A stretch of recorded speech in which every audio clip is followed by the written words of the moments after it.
नमस्कार, कैसे हैं आप सभी ने कक्षा 12 में अध्याय 7 जैव विकास पूर्ण रूप से पढ़ लिया। अब आते हैं हम अगले अध्याय जो कि है अध्याय 8 मानव स्वास्थ्य एवं रोग। इस अध्याय के बारे में आपको बताया जाएगा। तो आज का टॉपिक है आपका अध्याय 8 जो कि है मानव स्वास्थ्य एवं रोग, ह्यूमन हेल्थ एंड डिजीज़। सबसे पहले तो हम ये जानेंगे कि इस अध्याय में आपको क्या पढ़ाया जाएगा। तो इस अध्याय में आपको पढ़ाया जाएगा स्वास्थ्य के बारे में, स्वास्थ्य की एक्चुअल परिभाषा क्या होती है, मनुष्य को स्वस्थ रहने के लिए क्या करना चाहिए, इसके बारे में आपको बताया जाएगा। मनुष्य में होने वाले कुछ सामान्य प्रकार के रोगों के बारे में आपको बताया जाएगा कि कौन कौन से रोग ज़्यादातर व्यक्तियों में देखने को मिलते हैं, उसका कारण क्या होता है, उस रोग से बचाव के उपाय आपको बताए जाएंगे। उसके बाद आपको बताया जाएगा कि हमारा शरीर खुद रोगों से लड़ने में सक्षम होता है, यानी आपको प्रतिरक्षा तंत्र के बारे में बताया जाएगा इस अध्याय के अंतर्गत। ठीक, तो अध्याय 8 का सबसे पहला जो टॉपिक आता है वो ये है कि आखिर ये स्वास्थ्य क्या होता है।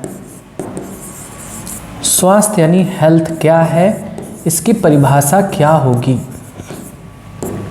देखिए, स्वास्थ्य का मतलब सिर्फ ये नहीं होता कि किसी व्यक्ति में रोग नहीं है और वो शारीरिक रूप से सही दिख रहा है तो वो स्वस्थ है। ध्यान से समझिएगा, अगर मैं आपको सामने से दिख रहा हूँ, आपको लग रहा हूँ कि मैं एकदम स्वस्थ हूँ, मेरे अंदर कोई रोग नहीं है अभी इस समय, मैं आपको पढ़ा रहा हूँ, बोल रहा हूँ सही तरीके से, सारी चीज़ें लग रहा है, मैं आपको लग रहा हूँ स्वस्थ हूँ। लेकिन क्या पता कि मैं अभी पढ़ाने के बाद अपने किसी लोगों पर गुस्सा उतार दूँ या उससे झगड़ बैठूँ या मुझे टेंशन हो जाए, मैं बैठ के सोचने में मैं डिप्रेशन में चला जाऊँ और बैठ के सोचता रहूँ कैसे क्या होगा, तो मैं स्वस्थ नहीं हूँ।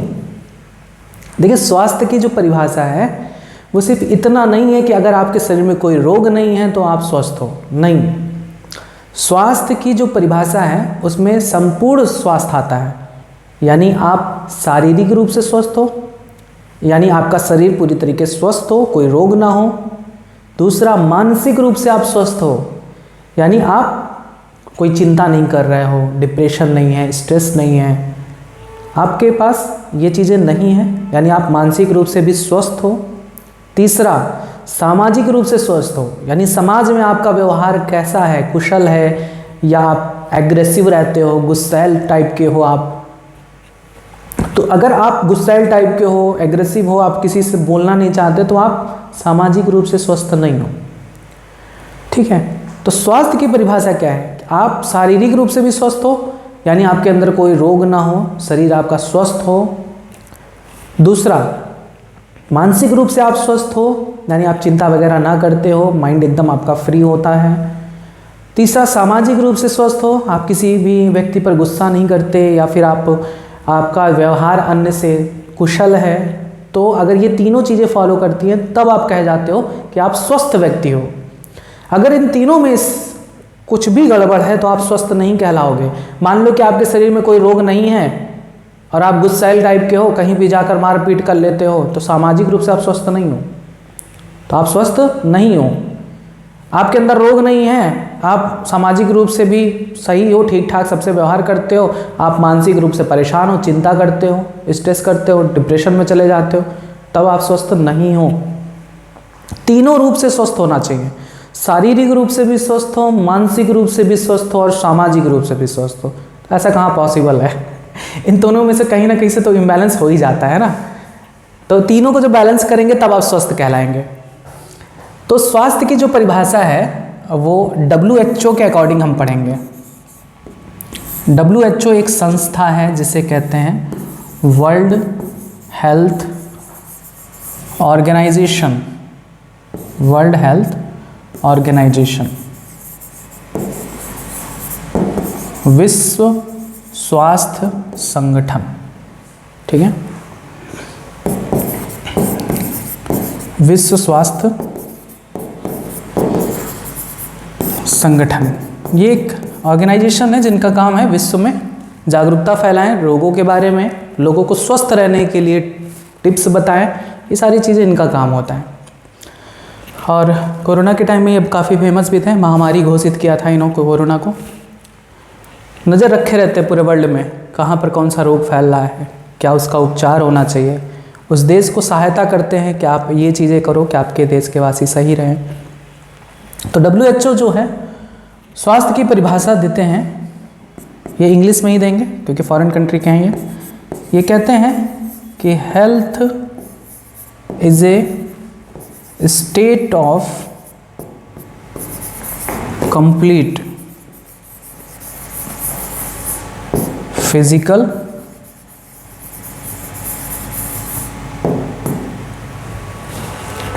Mental and social well-being and not merely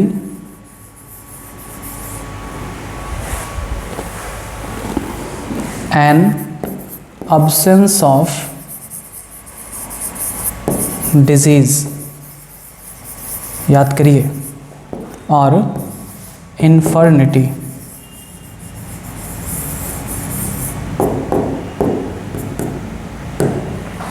ठीक है, तो WHO स्वास्थ्य की परिभाषा देते हैं कि शरीर में कोई रोग नहीं है या शरीर कुशल दिख रहा है तो इसका मतलब ये नहीं कि वो स्वस्थ है। स्वस्थ होने के लिए तीनों चीज़ों में कंप्लीट बैलेंस होना चाहिए। फिजिकल यानी शारीरिक रूप से स्वस्थ हो, मेंटल यानी मानसिक रूप से स्वस्थ हो, सोशल यानी सामाजिक रूप से स्वस्थ हो। यानी इसकी हिंदी जो मीनिंग आएगी वो ये होगी, स्वास्थ्य की परिभाषा क्या होगी कि स्वास्थ्य का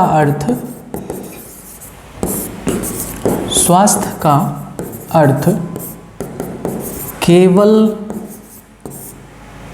रोग की अनुपस्थिति, सॉरी यहाँ से इसको मिटा देते हैं, केवल रोग की अनुपस्थिति या शारीरिक कुशलता नहीं है, इसे पूर्ण रूपेण शारीरिक मानसिक व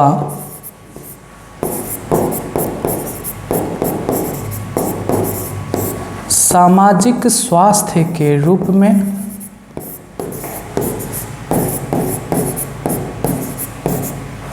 परिभाषित किया जा सकता है। परिभाषित किया जा सकता है। याद करिए, स्वास्थ्य की परिभाषा WHO के अकॉर्डिंग क्या है, याद करिए। स्वास्थ्य का अर्थ ये नहीं होता कि शरीर में रोग नहीं है तो वो व्यक्ति स्वस्थ है, या उसका शरीर कुशल है, बॉडी वॉडी बना लिया है तो इसका मतलब ये नहीं कि वो स्वस्थ है। स्वास्थ्य का अर्थ तीनों रूप से होना चाहिए, शारीरिक रूप से स्वस्थ हो, मानसिक रूप से स्वस्थ हो और सामाजिक रूप से स्वस्थ हो। अब देखो बॉडी बिल्डर लोग स्वस्थ थोड़े ना होते हैं, बॉडी बिल्डर जो हो जाते हैं वो मेंटली और सोशली सही नहीं होते हैं। मतलब मेंटली तो सही होंगे, सोशली नहीं सही होंगे, इनका बिहेवियर दूसरों के साथ सही सामान्य नहीं रहता है। वो सोचते हैं कि ये क्या, इसको एक घंटा आप मारेंगे गिर जाएगा, तो वो उसकी सोच गलत है ना, तो सामाजिक रूप से स्वस्थ नहीं है। सामाजिक रूप से स्वस्थ का मतलब होता है तीनों रूप से स्वस्थ हो। जैसे ब्रह्म कुमारी में जो एक लेडी आती है जो बताती है ना, वो तीनों रूप से स्वस्थ है, सामाजिक रूप से भी स्वस्थ है, मेंटली भी सही है, फिजिकली भी बहुत फिट है। तो ऐसे लोग जिनका बिहेवियर सही हो, मानसिक रूप से बहुत स्वस्थ हो, शारीरिक रूप से स्वस्थ हो, वे स्वस्थ कहलाते हैं। शायद मैं भी स्वस्थ नहीं हूँ, ऐसा हो सकता है, क्योंकि मैं थोड़ा बहुत डिप्रेशन स्ट्रेस आ जाता है। तो अब ये तीनों चीज़ें मैंने बताया ना, तीनों चीज़ें बैलेंस करना बहुत मुश्किल होता है। शारीरिक रूप से स्वस्थ होगा आदमी, मानसिक रूप से थोड़ा बहुत परेशानियां लगी रहती हैं, और सामाजिक रूप से स्वस्थ हो भी सकता है, नहीं भी हो सकता। तो WHO कहते हैं कि नहीं, तीनों रूप से अगर आप स्वस्थ हो तभी आप स्वस्थ कहलाओगे। तो हेल्थ इज ए, WHO क्या कहते हैं, स्टेटमेंट क्या देते हैं स्वास्थ्य हेल्थ की, याद करिए हेल्थ की स्टेटमेंट, ये पूछा गया है नीट में एक बार। हेल्थ की स्टेटमेंट क्या है, health is a state of complete physical, mental and social wellbeing and not merely an absence of disease और इन्फर्निटी। यानी स्वास्थ्य का अर्थ केवल रोग की अनुपस्थिति यानी अब्सेंस ऑफ डिजीज, रोग की अनुपस्थिति या शारीरिक कुशलता यानी इन्फर्निटी नहीं है। इसे पूर्ण रूपेण शारीरिक, मानसिक व सामाजिक स्वास्थ्य के रूप में परिभाषित किया जा सकता है। क्लियर है बातें?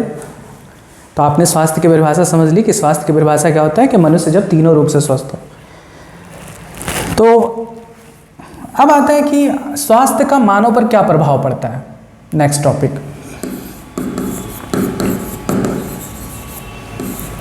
स्वास्थ्य का मनुष्य पर प्रभाव। मनुष्य जब स्वस्थ होगा तभी वह काम कर पाएगा, तभी वह सामान्य जीवन व्यतीत कर पाएगा। जब व्यक्ति स्वस्थ होता है तो वो अधिक क्षमता से कार्य करता है। मान लो एक किसान को ले लो, किसान स्वस्थ है तो वो अधिक क्षमता से काम करेगा, उससे जो प्रोडक्शन होगा खेतों में, गेहूं चावल जो भी है, उसके अधिक कार्य करने से उत्पादकता बढ़ेगी, उत्पादकता बढ़ेगी, प्रोडक्टिविटी बढ़ेगी, अनाज का उत्पादन अधिक होगा। किसान बीमार हो गया तो वो बना पाएगा, किसान बीमार हो गया तो अपनी खेत की रखवाली कर पाएगा, गेहूं चावल उगा पाएगा? नहीं उगा पाएगा। किसान स्वस्थ है, एक एग्जाम्पल के रूप में देख रहे हैं, सभी मनुष्यों पर यह लागू होता है। तो एक किसान का मैं एक एग्जाम्पल ले रहा हूँ कि किसान अगर वो स्वस्थ है, अधिक क्षमता से वो काम करेगा, उसकी खेत में उत्पादकता बढ़ेगी, उसको बेचेगा, उसकी आमदनी भी बढ़ेगी, यानी क्या होगा, आर्थिक संपन्नता भी आएगी। आर्थिक संपन्नता, धन धान्य से भरपूर होगा वो। ठीक, एक तो ये। दूसरा, व्यक्ति स्वस्थ है, व्यक्ति स्वस्थ हो तो उसकी आयु काल भी बढ़ेगी, उसकी आयु काल भी बढ़ेगी, यानी उसका जीवन बढ़ेगा। जो 40 साल जीना था वो 60 साल जिएगा। लेकिन अगर वो तीनों चीज़ों को फॉलो नहीं कर पा रहा, शारीरिक, मानसिक और सामाजिक रूप से स्वस्थ नहीं है, तो उसकी आयु काल घटेगी। मान लो कि शारीरिक रूप से स्वस्थ है, कोई रोग नहीं है, मानसिक रूप से वो स्वस्थ नहीं है, चिंता कर रहा, तो चिंता, आपने सुना है, चिंता चिता की दूसरा रूप है, चिंता चिता का दूसरा रूप होता है। चिंता करोगे जल्दी चिता में समाओगे, तो उससे आयु काल घटेगी। तो तीनों रूप से स्वस्थ जब रहेगा व्यक्ति तो उससे आयु काल बढ़ता है। व्यक्ति स्वस्थ होगा तो उससे आयु काल बढ़ेगी, शिशु मृत्यु दर कम होगा, शिशु मृत्यु दर कम होगा, मातृ मृत्यु दर कम होगा। अब ये आप जानते हैं कि नहीं जानते हैं, शिशु मृत्यु दर क्या होता है, मातृ मृत्यु दर कम क्या होता है? जन्म के समय माता की जो मृत्यु हो जाती है उसमें कमी आएगी, क्योंकि माता जब स्वस्थ रहेगी तो वो स्वस्थ संतान को भी पैदा करेगी, वो खुद भी स्वस्थ रहेगी। और अगर माता स्वस्थ नहीं है तो शिशु भी नहीं स्वस्थ होगा, वो उसके भी मरने के चांसेस ज़्यादा होंगे, माता के भी मरने के चांसेस ज़्यादा होंगे। क्लियर बात? नेक्स्ट टॉपिक आता है कि आप स्वस्थ रहने के लिए क्या करो। अच्छे स्वास्थ्य के लिए आवश्यकताएं, अच्छे स्वास्थ्य के लिए आवश्यकताएं। व्यक्ति क्या करे कि वह स्वस्थ रहे? तो स्वस्थ रहने के लिए सबसे पहला संतुलित आहार करें, संतुलित आहार करें, यानी डाइट प्लान अपना बनाएं। बर्गर खाए, चाउमीन खाए नहीं, बर्गर नहीं खाना, चाउमीन नहीं खाना। देखो संतुलित आहार का मतलब होता है कि जो आपके शरीर पचा ले जाए, जिसकी आपके शरीर को आवश्यकता है बस वही खाएं, फालतू की चीज़ें ना खाएं। चाउमीन, बर्गर, ये सारी जंक फूड होते हैं, नहीं खाना चाहिए। शरीर में अनावश्यक रूप से ये इकट्ठा होते जाएंगे, ओबेसिटी का शिकार हो जाएंगे। और मोटापा सिर्फ आपके पेट को नहीं बढ़ाता, आपके मानसिक रूप को भी प्रभावित करता है। तो पहला तो ये कि संतुलित आहार होना चाहिए। और मेरा तो ये राय है, आप लोग मानो चाहे ना मानो, मेरा ये राय है शाकाहार होना चाहिए। बाकी आपकी इच्छा, मुझे कोई दिक्कत नहीं है, मांस खाओ चाहे ना खाओ, लेकिन मेरे अकॉर्डिंग मांस नहीं खाना चाहिए, शुद्ध शाकाहार होना चाहिए। बाकी आप देख को ज्ञान नहीं दे रहा हूँ, बस मेरे अकॉर्डिंग मुझे लगता है शाकाहार होना चाहिए, संतुलित आहार लेना चाहिए। दूसरा, व्यायाम करना चाहिए, एक्सरसाइज होना चाहिए, हो सके तो योग करना चाहिए। सबसे इंपॉर्टेंट शारीरिक स्वच्छता होना चाहिए। शारीरिक स्वच्छता बहुत ज़रूरी है, हाइजीन होना चाहिए पर्सन को।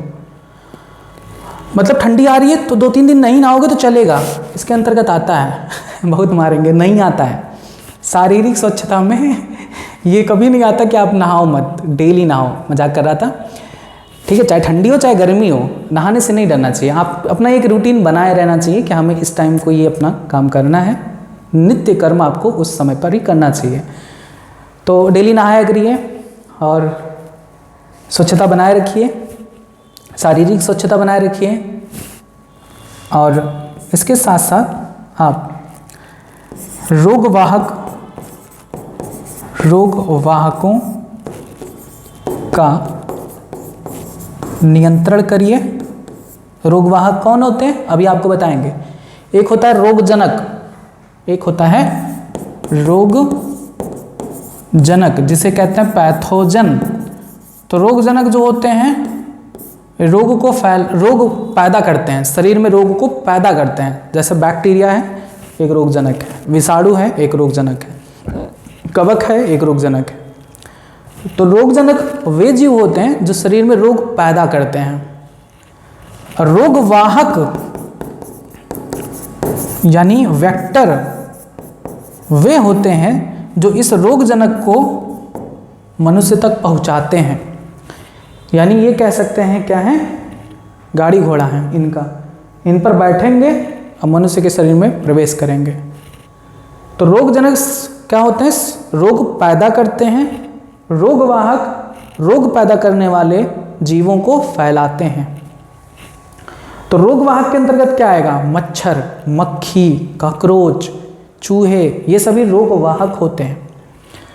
तो मैंने बताया ना संतुलित आहार खाना चाहिए। बाहर का जो जलेबी ठंडा ठंडा देख के ललचा जाते हो, खा लेते हो, मत खाना, क्योंकि उस ठंडे जलेबी पर रोगवाहक मक्खी बैठती हैं, तो वो बैक्टीरिया वायरस लेकर आएंगी, उन पर छोड़ देंगी, आप उसे खाओगे, वो बैक्टीरिया आपके पेट में चला जाएगा, रोग हो जाएगा। रोगवाहकों का नियंत्रण करना चाहिए, मच्छर, मक्खी, इन सभी का नियंत्रण करना चाहिए, आसपास ना दिखें। आवश्यकता हो तो टीकाकरण करना चाहिए, क्योंकि बहुत से ऐसे रोग हैं जिनका इलाज संभव नहीं है। तो उनको शरीर में पनपने ना देने के लिए शरीर में वैक्सीनेशन करवा लीजिए, टीकाकरण करवा लीजिए। जैसे कोरोना का टीका लगा था ना, तो उस पर तो बहुत बहस है कि पता नहीं वो टीका सही है कि नहीं, मैंने भी नहीं लगवाया है क्योंकि मुझे भी उस पर भरोसा नहीं था। तो टीकाकरण आवश्यक होता है, किसी भी रोग से बचने के लिए टीकाकरण लगवाना चाहिए। तो ये सारी चीज़ें आपको होना चाहिए अच्छे स्वास्थ्य प्राप्त करने के लिए। आपको मैंने बताया संतुलित आहार करना चाहिए, बाहर की चीज़ों को नहीं खाइए, जितना हो सके घरों में पकाकर गर्म चीज़ों को खाइए, ठंडी चीज़ों से अवॉइड करिए। संतुलित आहार खाइए, मतलब हरी सब्जियां खाइए, ये सारी चीज़ें खाइए। जंक फूड, बर्गर, चाउमीन, ये सब चीज़ें बिल्कुल भी मत खाइए। इडली डोसा खा सकते हो। व्यायाम आपको डेली करना चाहिए, क्योंकि उससे आपके शरीर में फुर्ती आती है। ये वाला तो स्टूडेंट के लिए बहुत इंपॉर्टेंट है। 50 बार मैं चिल्ला के कहूँगा, आप एक्सरसाइज ज़रूर किया करो। आप हॉस्टल में रहते हो या घर पे रहते हो, चाहे जहाँ रहते हो, पढ़ने वाले छात्रों के लिए आधा से 1 घंटा आपको एक्सरसाइज करना चाहिए। सुबह उठ के मॉर्निंग वॉक कर लो, बहुत है, 2 किलोमीटर 3 किलोमीटर दौड़ाओगे, आप देखोगे, खुद फील करोगे, एक हफ्ते में जितनी भी निगेटिविटी आपके अंदर थी सब खत्म हो जाएगी।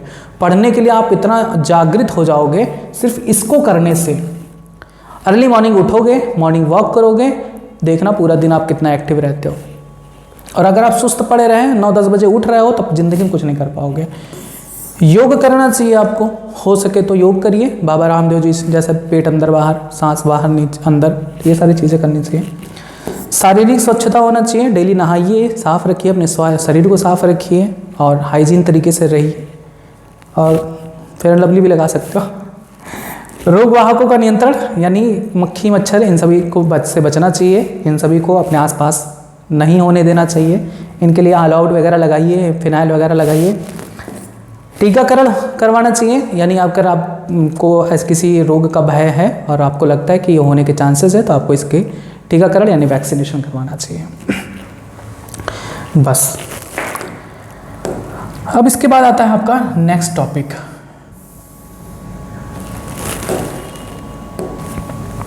नेक्स्ट टॉपिक आपका आता है कि ये रोग क्या होता है, डिजीज क्या है, आखिर रोग की परिभाषा क्या होगी। तो देखिए, हमारा शरीर विभिन्न अंगों से मिलकर बना है, अंग तंत्र कार्य करते हैं। जैसे अंग, हमारा हाथ, पैर, नाक, कान, ये सारे हमारे शरीर के अंग हैं। अंग तंत्र क्या होते हैं? जब कई सारे अंग साथ में रहकर एक कार्य को सुचारू रूप से करते हैं। जैसे हमारे शरीर में आहार नाल है, मुख, मुख गुहा, ग्रसनी, ग्रसिका, आमाशय, छोटी आंत, बड़ी आंत, मलाशय। तो ये एक आहार नाल है जो पाचन तंत्र बनाता है। इतने सारे अंग मिलते हैं, मुख, मुख गुहिका, ग्रसनी, ग्रसिका, आमाशय, छोटी आंत, बड़ी आंत, इसके साथ साथ पाचन ग्रंथियाँ, यकृत, अग्न्याशय, स्मॉल इंटेस्टाइन में ब्रूनर्स ग्लैंड, ये सारे अंग मिलकर एक अंग तंत्र का निर्माण करते हैं जिसे हम पाचन तंत्र कहते हैं। तो रोग क्या होता है? जब किसी एक अंग या एक से अधिक अंग या पूरे अंग तंत्र के कार्यों पर प्रतिकूल प्रभाव पड़ता है और उससे कोई चिन्ह या लक्षण प्रकट होता है शरीर में, तो हम कहते हैं कि रोग हो गया है। बात समझ में आया? जैसे अगर हमारे हाथ में चोट लग गई या टूट गया, भगवान ना करे ऐसा हो, कहना नहीं चाहिए, ये वाला एग्जाम्पल गलत ले लिया। तो अगर ऐसा होता है तो ये काम करना बंद कर देगा, तो अंग के कार्य पर प्रतिकूल प्रभाव पड़ा तो हम कहेंगे हमें रोग हो गया है, मेरा हाथ टूट गया है। अगर हमने कोई सड़ी जलेबी खा ली और सड़ी जलेबी में अमीबा आ गया, एंट अमीबा, हिस्टोलिटिका वाला अमीबा आ गया, हमने खाया, वो जाके आंत में हमारे इन्फेक्शन पैदा कर दिया, तो हमारा आहार नाल यानी आहार नाल का एक भाग क्या गड़बड़ हुआ? छोटी आंत। तो पाचन तंत्र हमारा बिगड़ गया, पूरा अंग तंत्र बिगड़ गया, खाना पचेगा नहीं, फिर लो सुबह से शाम बस एक ही जगह पर बैठना पड़ेगा, लूज मोशन शुरू। तो इससे देखिए रोग, हमें रोग हो गया, यानी हमें किसी वजह से हमारा अंग तंत्र के कार्य पर प्रतिकूल प्रभाव पड़ा, जो उसे नॉर्मली करना चाहिए वो नहीं कर पा रहा है और सामान्य से भिन्न काम कर रहा है। उससे एक लक्षण भी प्रकट हो रहा है, हमारे शरीर में बहुत दर्द हो रहा है और हम बार बार लूज मोशन के लिए जा रहे हैं, तो ये एक लक्षण उत्पन्न हो रहा है। तो रोग क्या होता है कि शरीर के किसी एक अंग या एक से अधिक अंग या पूरे अंग तंत्र पर प्रतिकूल, अंग तंत्र के कार्य पर प्रतिकूल प्रभाव पड़ता है और उससे कोई चिन्ह या कोई लक्षण उत्पन्न होता है, तो हम कहते हैं हमें रोग हो गया है। क्लियर बात है? बहुत सारे ऐसे रोग हैं जो बाह्य रूप से भी दिखने लगते हैं, जैसे पीलिया हो गया, जॉन्डिस, शरीर पीला पड़ जाता है, निमोनिया हो गया, निमोनिया याद आ रहा है, निमोनिया हो गया। तो ये निमोनिया रोग में भी क्या होता है कि पिंक वगैरह, नाखून वगैरह ब्लू हो जाते हैं, और उसके बाद बहुत सारे ऐसे, टाइफाइड है, बहुत तेज ज्वर रहेगा, बहुत तेज बुखार रहेगा, छोड़ेगा ही नहीं। और बहुत से ऐसे रोग हैं जिनके लक्षण दिखते हैं बाहर से, चेचक है, चेचक पे पूरे शरीर में दाने निकल आते हैं, तो ये लक्षण है। यानी रोग क्या होता है कि जब शरीर के एक अंग या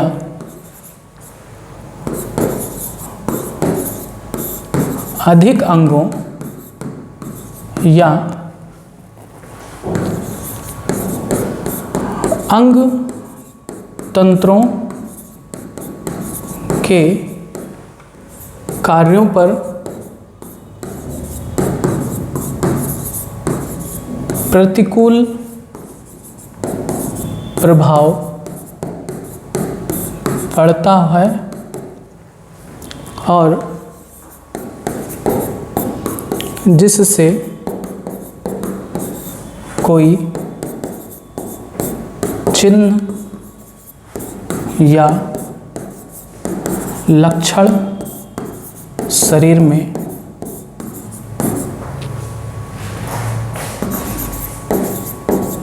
प्रकट होता है तो इसे रोग कहते हैं। इसे क्या कहते हैं? रोग कहते हैं, डिजीज, कि कोई रोग हो गया है। ठीक है। उसके बाद आप याद करिएगा ये सारी चीज़ें कि रोग की परिभाषा क्या है। एक अंग या एक से अधिक अंग या अंग तंत्र के कार्यों पर प्रतिकूल प्रभाव पड़ता है, जैसे शरीर में कोई चिन्ह या लक्षण प्रकट होता है तो रोग कहलाता है। रोग दो कैटेगरी में डिवाइड किया गया है। रोग को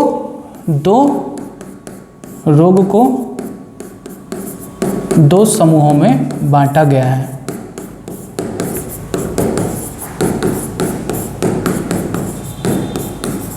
कौन कौन से? पहला, जन्मजात रोग।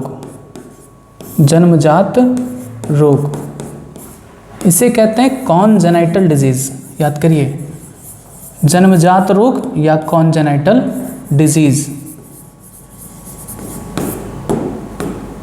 तो आप शब्द से ही क्लियर है। जन्मजात यानी जन्म से ही, जब किसी व्यक्ति के शरीर में जन्म से ही कोई रोग हो तब उसे जन्मजात रोग कहते हैं। यानी इसकी परिभाषा क्या होगी? वह रोग जो व्यक्ति में जन्म से ही हो।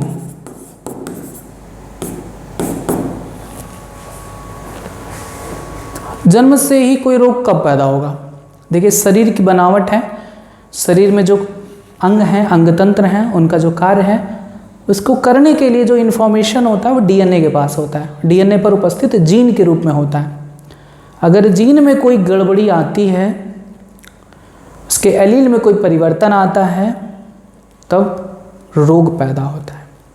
तो ऐसा होता है जब लैंगिक प्रजनन के दौरान युग्मक बनते समय या फिर युग्मक बनते समय, युग्मक में दोनों, शुक्राणु बनते समय या अंडाणु बनते समय, अर्धसूत्री विभाजन के दौरान अगर डीएनए में कोई भी बदलाव, कोई भी चेंज आता है, तब वह सामान्य डीएनए ना होकर थोड़ा सा परिवर्तित डीएनए हो जाता है, जो बच्चे के अंदर आता है।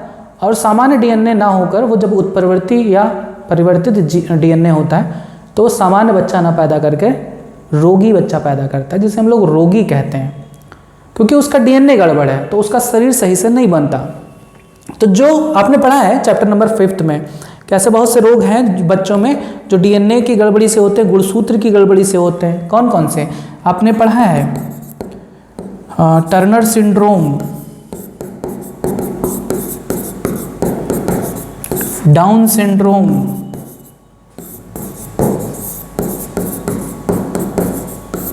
हीमोफीलिया,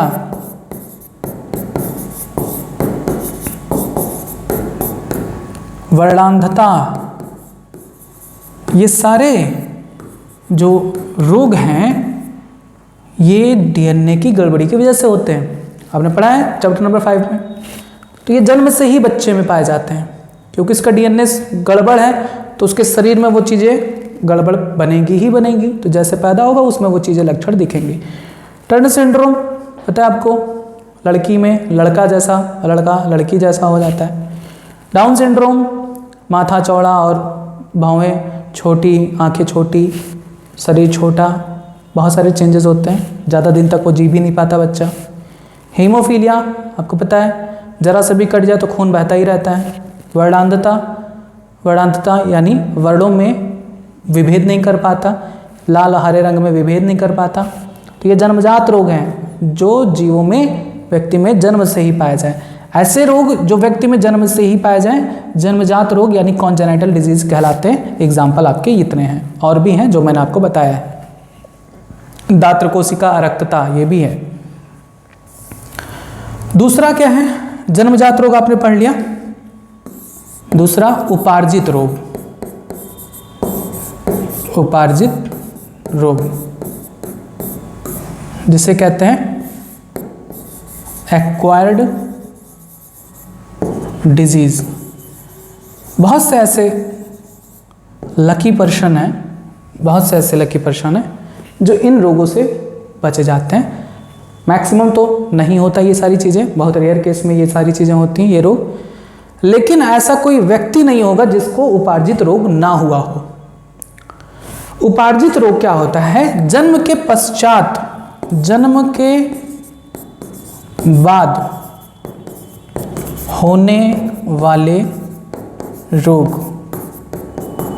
यानी जन्म सामान्य बच्चा पैदा हुआ, उसमें कोई रोग नहीं था, और उसके पैदा होते ही अगर उसमें कोई निमोनिया का बैक्टीरिया घुस गया, उसके शरीर में निमोनिया हो गया, तब वो निमोनिया रोग जो हुआ है वो उसका उपार्जित रोग कहलाएगा, एक्वायर्ड डिजीज। जन्म के पश्चात होने वाला रोग, जन्म के पश्चात होने वाले रोग को उपार्जित रोग कहते हैं। अब उपार्जित रोग में संक्रामक रोग भी आते हैं, संक्रामक रोग भी आते हैं, असंक्रामक रोग भी आते हैं। यानी एक रोग ऐसे हैं जो संक्रामक होते हैं और एक रोग ऐसे हो जो असंक्रामक। अब ये असंक्रामक और संक्रामक रोग क्या होते हैं इनको समझिए। उपार्जित रोग संक्रामक भी हो सकते हैं, असंक्रामक भी हो सकते हैं। यानी उपार्जित रोग एक व्यक्ति से दूसरे व्यक्ति में फैल भी सकते हैं या नहीं भी फैल सकते हैं। उपार्जित रोग में क्या क्या आता है? उपार्जित रोग क्या है? जन्म के बाद होने वाले रोग, जैसे चोट लग गया मान लो शरीर में तो भी वो रोग है, ठीक है। शरीर में कैंसर हो गया तो भी रोग है, तो ये जन्म के बाद होने वाले रोग हैं। चेचक हो गया, टाइफाइड हो गया, एड्स हो गया, तो ये सब जो रोग होते हैं उपार्जित रोग कहलाते हैं, जन्म के बाद होने वाले रोग। अब उपार्जित रोग को भी दो कैटेगरी में रखा गया है। कौन कौन से? ये देखिए, संक्रामक रोग, दूसरा असंक्रामक रोग। संक्रामक रोग क्या होते हैं?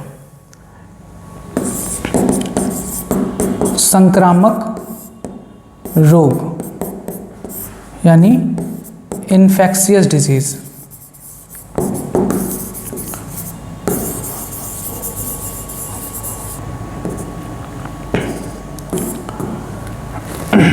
संक्रामक रोग क्या होते हैं?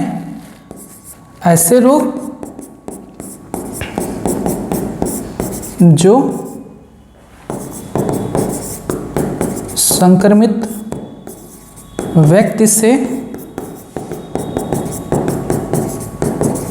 सामान्य व्यक्ति में संचरित होकर उन्हें भी संक्रमित करता है।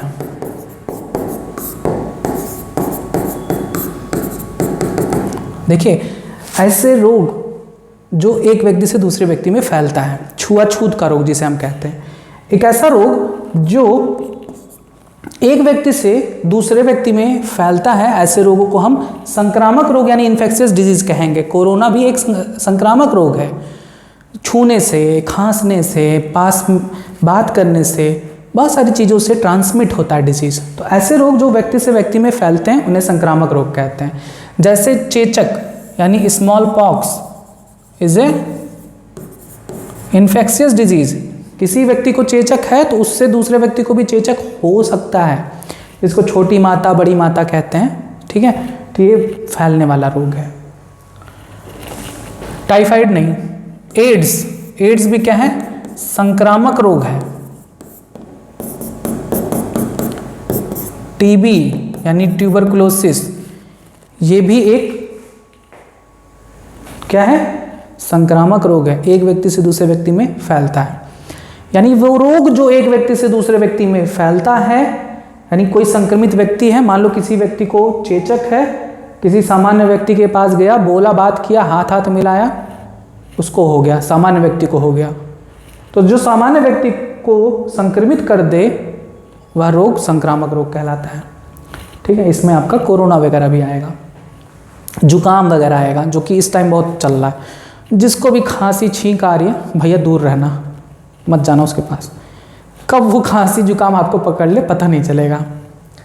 दाद वगैरह, ये सभी दाद, रिंगवॉर्म, ये सभी इन्फेक्शियस डिजीज होते हैं, व्यक्ति से व्यक्ति में फैलते हैं। किसी भी व्यक्ति का तौलिया नहीं यूज करना चाहिए, उसका कंघी नहीं यूज करना चाहिए। ध्यान रखना, दूसरे किसी का कंघी अंगी यूज करोगे, बाल तुम्हारे झड़ जाएंगे, गंजे हो जाओगे। गंजे होने के लिए भी 2 चीज़ें रिस्पॉन्सिबल होती हैं, केवल 2 चीज़ें, एक जेनेटिक, दूसरा फंगल इन्फेक्शन। जेनेटिक यानी माता पिता को बाल्डनेस रहा होगा, गंजापन रहा होगा, तो आप में भी हो सकता है।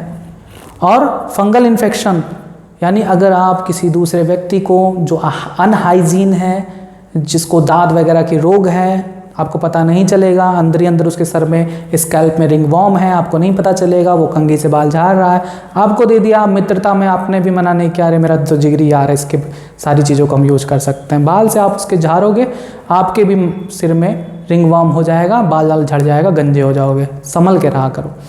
अपनी स्वच्छता आपके हाथ में है।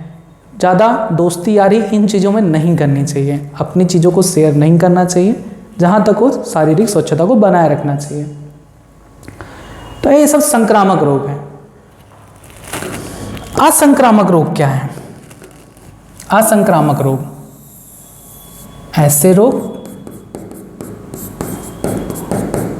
जो एक व्यक्ति से दूसरे व्यक्ति में संचरित ना हो। ठीक, जो एक व्यक्ति से दूसरे व्यक्ति में नहीं फैलता। जैसे मान लो हमारा ये हाथ टूट गया, तो किसी दूसरे का हाथ थोड़े टूट जाएगा छूने होने से। तो ये चोट लगना क्या है? नॉन इन्फेक्शियस डिजीज है, असंक्रामक रोग है। असंक्रामक को क्या कहते हैं? Non infectious disease. ठीक, डिजीज। कैंसर, कैंसर क्या है? असंक्रामक रोग है। किसी को कैंसर हो गया तो बोलने, बात करने से, मिलने जुलने से फैलता नहीं है। टाइफाइड क्या है? असंक्रामक रोग है, किसी व्यक्ति से व्यक्ति में नहीं फैलता, वो किसी मक्खी से भले फैलता है, व्यक्ति से व्यक्ति में नहीं जाता। अब इनमें पूछा जाता है कि कौन सबसे घातक रोग है? संक्रामक रोग में, अभी तक में संक्रामक रोग में सबसे ज्यादा घातक रोग कौन है? वो है एड्स। ठीक है। असंक्रामक रोग में सबसे ज्यादा घातक रोग कौन सा है? वो है कैंसर। दोनों में एक एक रोग है, दोनों कैटेगरी में दोनों पूछे गए हैं कि बताइए सबसे घातक संक्रामक रोग कौन है? एड्स। बताइए सबसे घातक असंक्रामक रोग कौन सा है? कैंसर। ठीक, तो आपने समझ लिया रोग क्या होता है, संक्रामक रोग, असंक्रामक रोग क्या होते हैं। अब ये जो संक्रामक रोग होते हैं ना, वो किसके कारण होते हैं उनको हम जानते हैं। संक्रामक रोग उत्पन्न करने वाले कारकों को क्या कहते हैं? संक्रामक रोग उत्पन्न करने वाले कारकों को रोगजनक कहते हैं। रोगजनक यानी पैथोजन। वे जीव जो रोग शरीर में पैदा करते हैं।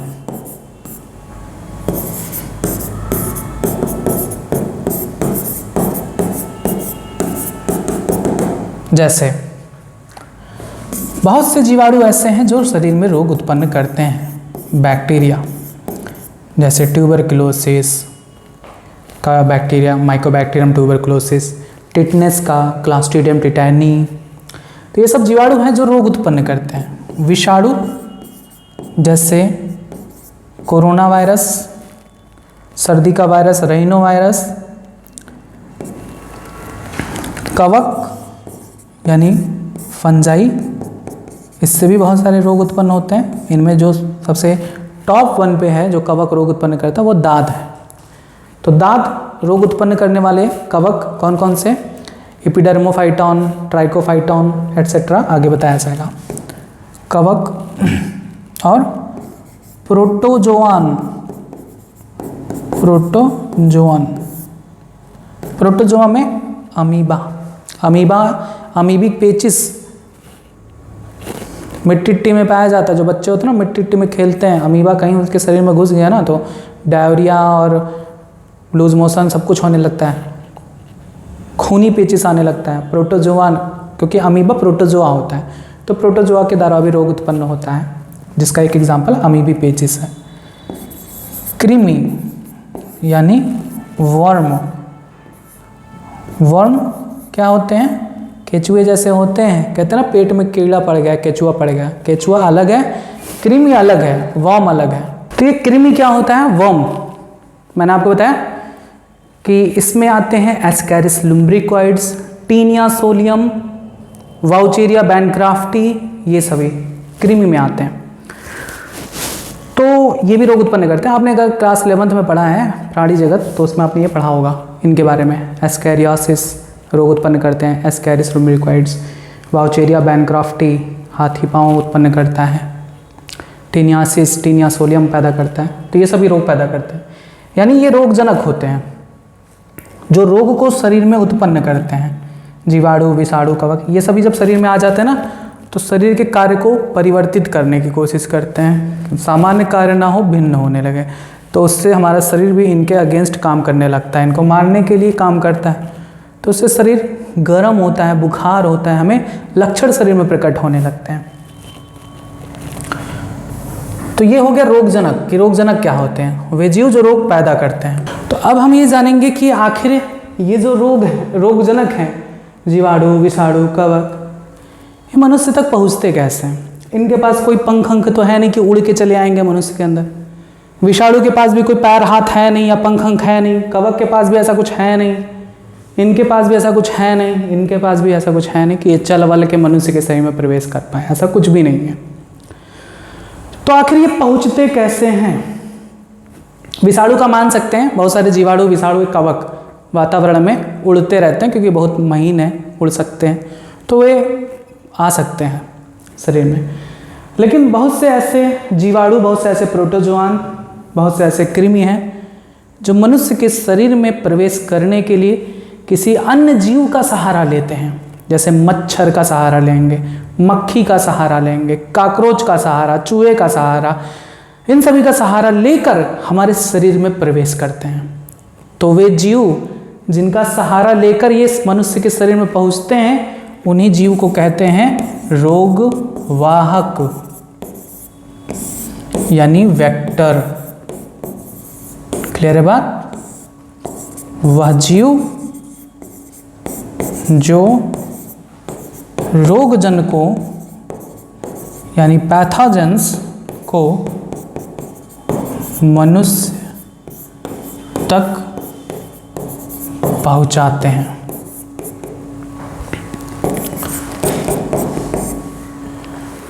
तो अब इसके अंतर्गत कौन आते हैं? इसके अंतर्गत आएगा मच्छर। बहुत से वायरस को पहुंचाता है मच्छर, जैसे अल्फा वायरस, डेंगू वेंगू जिससे होता है। मच्छर, मक्खी,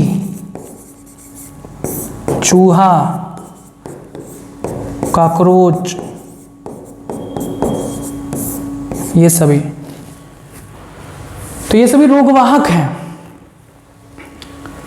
जैसे मलेरिया रोग होता है, मलेरिया रोग, आप लोग मलेरिया नाम सुनते कहोगे ये मच्छर के कारण होता है। ये बेचारा नहीं कुछ करता, ये तो सिर्फ यूज किया जाता है। जैसे आजकल कपल्स यूज करते हैं ना एक दूसरे को, तो वैसे ये भी यूज होते हैं। मच्छर भी बेचारा ग्रसित होता है प्लाज्मोडियम नामक प्रोटोजोआन से।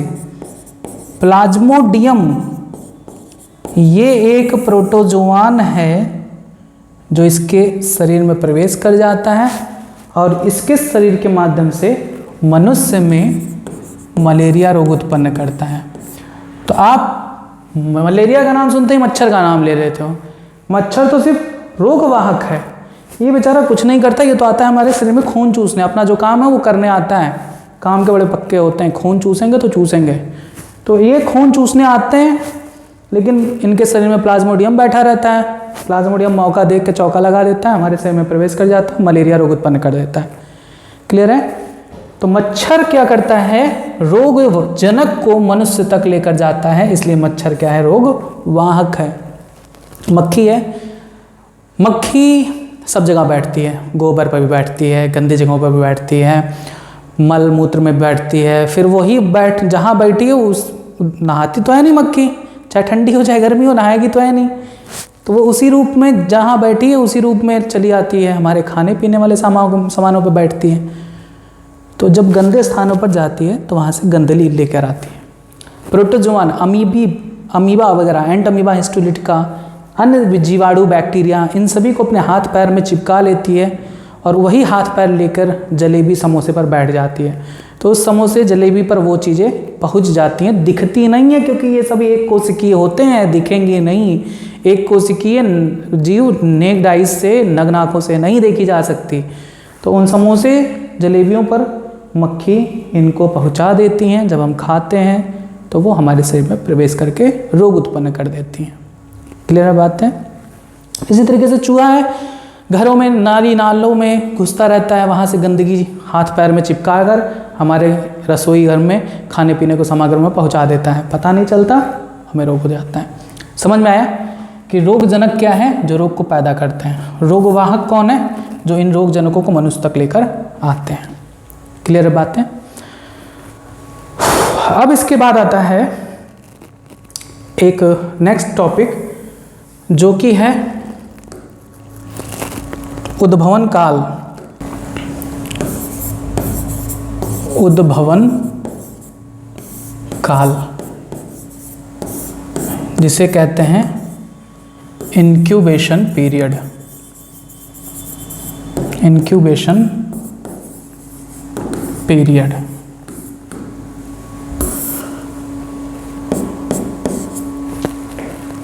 आपने जलेबी खाया था कल और आपको रोग हुआ 2 दिन बाद। मतलब ऐसा नहीं है जलेबी नहीं खाना चाहिए, मुझे तो बहुत पसंद है, मैं उसका क्या कहते हैं फ़ैन हूँ जलेबी का, मुझे बहुत पसंद है, फेवरेट है मेरा। लेकिन साफ़ सुथरी जगह पर खाइए, गर्म जलेबी खाइए, ठंडी रखी हुई चीज़ों को मत खाइए। तो आपने ठंडी रखी हुई गंदे जगहों पे जो मक्खी की बैठ रही थी, आपको उससे हटा कर आपने खा लिया, आपको पता नहीं चला खाते समय। 2 दिन बाद आप बीमार पड़ गए। तो आपने जलेबी खाई थी 2 दिन पहले, बीमार पड़े हो आज, यानी 2 दिन लगे उस जलेबी पर बैठे रोगजनक को तुम्हारे शरीर में रोग उत्पन्न करने में। तो वही कहलाता उद्भवन काल, यानी रोग जनक का शरीर में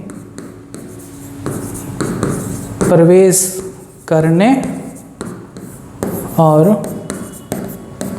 उससे